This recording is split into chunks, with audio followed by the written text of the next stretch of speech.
So, natatawa kasi ako sa mga lumalabas na issue.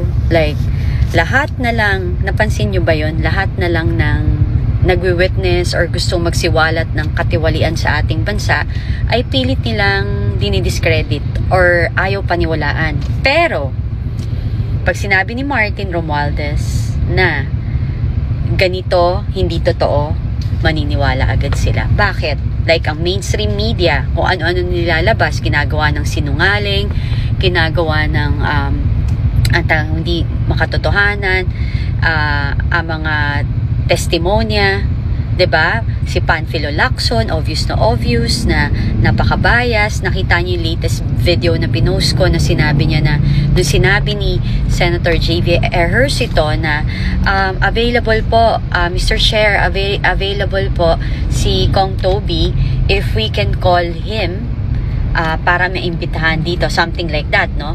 Tapos hindi niya napansin na yung camera nasa kanya nung sinabi niya na, sabi ni Lacson na, tawagan niyo Attorney Kimbo, sabi niya, tawagan niyo, pakitawagan natin si para hindi naman niya sabihing epal siya, tawagan natin siya. What kind of leadership do we have now in Senate? Bakit ganun nila tratuhin ang mga witnesses? Bakit kapag may lumalabas na witness, rather than pakinggan and hindi lang basta imbestigahan, is ang initial na reaction nila Lacson is hindi na agad makatotoo. The next day may issue na agad sila. Bakit pag sinabi ni Tambi na ganito ganyan, bow lang sila? Bow lang. Wala lang silang gagawin. So I think mga kababayan, we need to rally against those type of leadership. We need to talagang lumabas tayo at puntahan natin kung maaari, kung nasan si Senator Panfilo Lacson at ipakita sa kanya yung ating nararamdaman. Plus the fact na I don't think that it's good for him to be the leader of the of Senate. Kasi obviously napaka-bias na niya sa mga hearing na ginagawa niya. Second to that, narinig niyo rin yung one time sinabi niya kay Senator Marcoleta na, are you stealing the show? Apparently, there's a show going on inside the Senate. So, it means hindi makatotohanan ang ginagawa niyang pang-imbestiga kung ganyan ang kanyang pananalita or pag-iisip. Hindi niya gusto na kontrahen kung ano yung gusto nila. Hindi siya open to any what do you call that? Yung parang hindi siya fair sa kanyang pag-iimbestiga kasi ang gusto lang niya, halata nyo ba, hindi niya binabanggit ang mga congressman pero ang kapwa niya senador gusto niyang litisin, 'di ba? Okay naman sana 'yon, pero halatang-halata mo ayaw nga imbitahan si Saldico, 'di ba? Tapos yung meron siyang legislative whatever, mali pa, hindi na nga lang pinaya ni Senator Marcoleta kasi wala nun sa law, wala dun sa rules nila yon. So they're using words na nagkakamali sila kasi Senator Marcoleta isang abogado, akala nila tanga, 'di ba? Meron kasi mga abogado nag-aral lang pero hindi nag-practice. Si Senator Marcoleta nag-practice at saka yung mamang yan ay naku po, hindi niya kailangan ng researcher para malaman ng mga bagay-bagay. Parang walking encyclopedia si Senator Marcoleta. At saka ang tawag dito, yung sa kanya, mahalata mo talaga. Wala siyang sasantuhin basta't kung ano yung tama lang sa kanya, paglalaban niya. The more mo siyang palabising sinungaling, the more niyang patutunayan na kayo ang sinungaling. 'Di ba? So, yun yung nangyayari right now. 'Di ba? Kung ano yung sabihin ni Martin Romualdez, okay na. Tapos lahat sila Kong Toby Tiangco, yung mga witnesses, yung mga Diskaya, yung mga Wawaw, yung mga DPWH na empleyado, yung mga nagsasalita na pinapangalanan siya, ini-involve na sila nila Saldico, ayaw pakinggan. Tapos the next day or after the hearing, merong mga comment. Ang sagot ni Lacson, opinion niya. Wala kang karapatang magbigay ng opinion kapag chair ka ng committee na to. Kasi nagiging bias yung takbuhan, halatang halata. Ang hirap kasi, alam mo, I don't wanna put down any policeman, pero investigador niya pang pulis. Hindi siya legislator.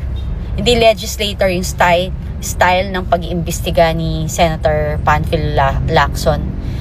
Very pang-pulis. 'Di ba? Yung intimidating na alam mo yon, yung parang one-sided. Kung ano yung nasa utak niya, yan na lang yung gusto niyang mangyari.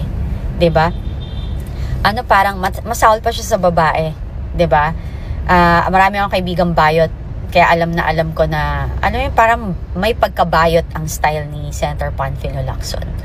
So, it's sad kasi ang tingin niya, there's a competition going on na ang focus niya is kung ano yung dapat para sa bayan at mamamayang Pilipino, hindi para doon sa mga taong gusto nilang protektahan. So, tayo, nakikita natin yung katotohanan na yung mga nagsisiwalat ng katotohanan ay ayaw nilang pakinggan, or pinapasama nila or hinahanapan nila ng butas. Isa pa si Kiko Pangilinan, abogadong matuturing, ginawang issue yung notary public. My God, yung notary public is just somebody na kapag kunwari yung taong pipirma ay hindi haharap dun sa bibigyan niya ng dokumento. So kailangan niya ipanotaryo kasi kapag pumunta ka sa notary public, ikaw kailangan yun nandun at nakita ka niya na ikaw mismo ang pumirma, tapos ipapasa mo yung dokumentong yun sa ibang tao or merong magre-represent sa'yo. Kaya di ba yung mga deed of sale, yung mga papeles na pinipirmahan natin na ayaw natin na tayo pa mismo pumunta doon at saka pumirma, yan ang papel ng notaryo.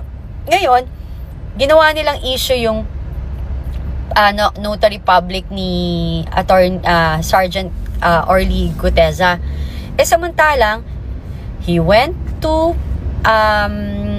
Senate sa Blue Ribbon Committee, lumabas siya doon, nilahad niya ang kanyang salaysay publicly on live TV, tapos nag-oath siya, sumumpa siya doon na magsasabi lang siya ng pawang katotohanan, tapos dinidisregard nila yon. So are they saying na yung whoever is under oath or mag-oath doon, baliwala lang din sa Senate? Ganun ba ngayon ang takbuhan ng utak ng mga yan?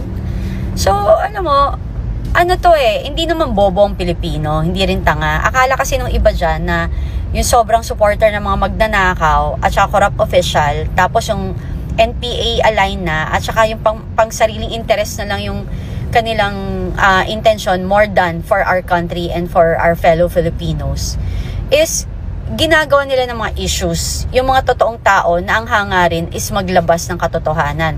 O si Mayor Magalong, isa pa, 'di ba? Nag-iimbestiga siya, sarili niyang gastos, walang budget ang ICI. Imbes na suportahan na lang, minasama pa. So kung sincere sila dun sa kanilang investigasyon, sa lahat ng sinasabi ni BBM na gusto niyang investigation, it seems like those people who are divulging or naglalabas ng mga katiwalian, hindi nila gusto. Alam niyo bakit? Kasi babalik sa kanya. Kasi sa totoo lang, siya ang mastermind, kasama niya si Martin Romualdez, kasama niya yung asawa niya, to make all these things happen. Kasi una, si Martin, kasama siya sa pagbuo ng BICAM, tapos pinabayaan ni President, ni BBM, ang GAN BICAM, pinirmahan niya. May vinito man siya, pagkaliit-liit. 'Di ba? O kita nyo ngayon, gusto nila, yung mga congressman, gusto nilang ipasok sa AIX, AKAP, and whatever na naman yung budget.